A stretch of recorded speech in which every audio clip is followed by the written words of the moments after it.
एक छोटे से गांव में पीपल के एक बड़े पेड़ पर चिड़ियों का एक परिवार रहता था।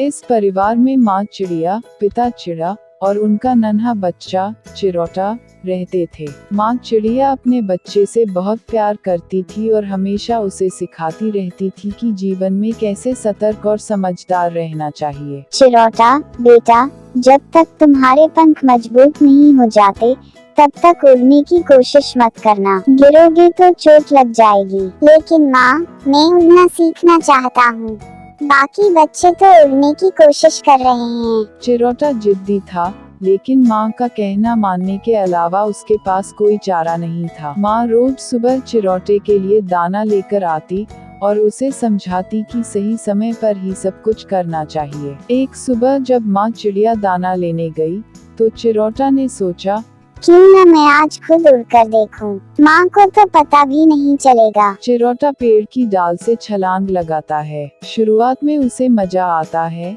लेकिन जल्दी ही वह संतुलन खो देता है और जमीन की ओर गिरने लगता है। तभी पास से गुजरता कबूतर दोस्त उसे देखता है। अरे चिरौटा, यह क्या कर रहे हो?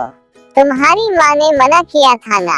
चिरौटा, मुझे लगा कि मैं तैयार हूँ, लेकिन अब मुझे डर लग रहा है। तुरंत पेड़ से एक पत्ते पर कूदती है और अपने दोस्तों की मदद से चिरौटे को नीचे गिरने से बचा लेती है। जब माँ चिड़िया वापस आई तो उसने देखा कि चिरौटा सहमा हुआ बैठा है। उसने पूरी घटना माँ को बताई। माँ चिड़िया नर्म आवाज में, बेटा, मैं तुम्हारे लिए हमेशा कुछ अच्छा ही चाहती हूँ। जो चीजें तुम्हें अभी कठिन लगती हैं, वे सही समय पर आसान हो जाएंगी। चिरौटा शर्मिंदा होकर, माँ, मुझे माफ कर दो, अब मैं आपकी बातें हमेशा मानूंगा। माँ चिड़िया ने उसे अपने पंखों में छुपा लिया और प्यार से कहा, गलतियाँ इंसान और जानवर दोनों से होती हैं, लेकिन सबसे जरूरी है कि हम उनसे सीखें। उस दिन के बाद चिरौटा ने उड़ने की प्रैक्टिस माँ की देखरेख में शुरू की। कुछ ही दिनों में वह हवा में उड़ने लगा और खुद पर गर्व महसूस करने लगा। इस कहानी से चिरौटे ने सीखा कि माँ की बातें केवल रोकने के लिए नहीं,